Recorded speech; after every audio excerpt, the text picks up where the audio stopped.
Our next question, which is question 7, will come from our student, Michael Matthews. Mr. Hodge, what do you think about a freedom of information law that would guarantee all citizens a right of access to information held by any government department? You have 2 minutes to respond. Absolutely, 100%. We need to have that. I keep telling people that in Sweden, even the minutes of the Executive Council are public record unless they are discussing matters of national security. We don't know what our Executive Council in Angola discusses. We have no idea. They go to council meetings on Thursday mornings or Wednesday mornings or whatever day, and we don't know what they discuss. It's never made public. All we know is what comes to the House of Assembly. And the House of Assembly then is almost a foregone conclusion, because if 4 people in the Executive Council have agreed to something, the House of Assembly only has 7 members. They don't even have to say what they've discussed, just vote the 4 in favor and it passes. So we need to have a Freedom of Information Act, and it needs to be done quickly, and it needs to be not watered down so that you get all sorts of roadblocks put in the way.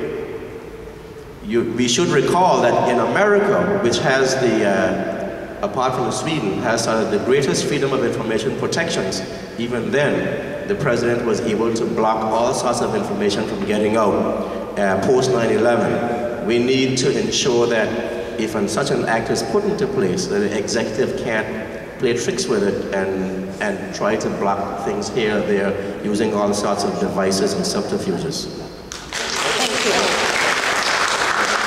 Mr. Harrigan, you have 1 minute to respond.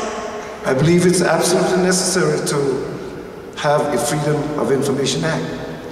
I also believe that we should have proper disclosure for people entering public office, whether they come from the private sector, or if they're civil servant or what have you.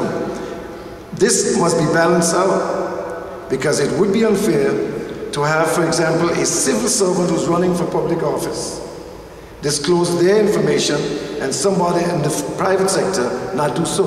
The Freedom of Information Act is a total necessity. Thank you. Ms. Webster, 1 minute.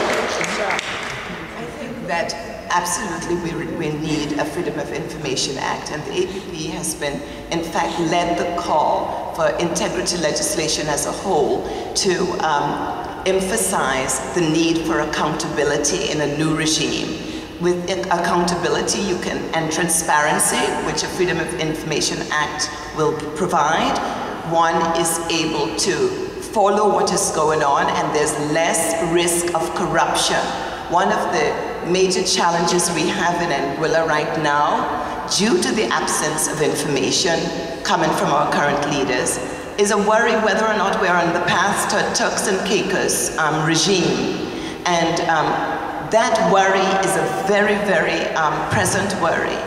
And with the Freedom of Information Act, we will ensure that our leaders are accountable, that they are transparent with information, that they register their interests, and they do not benefit from corruption.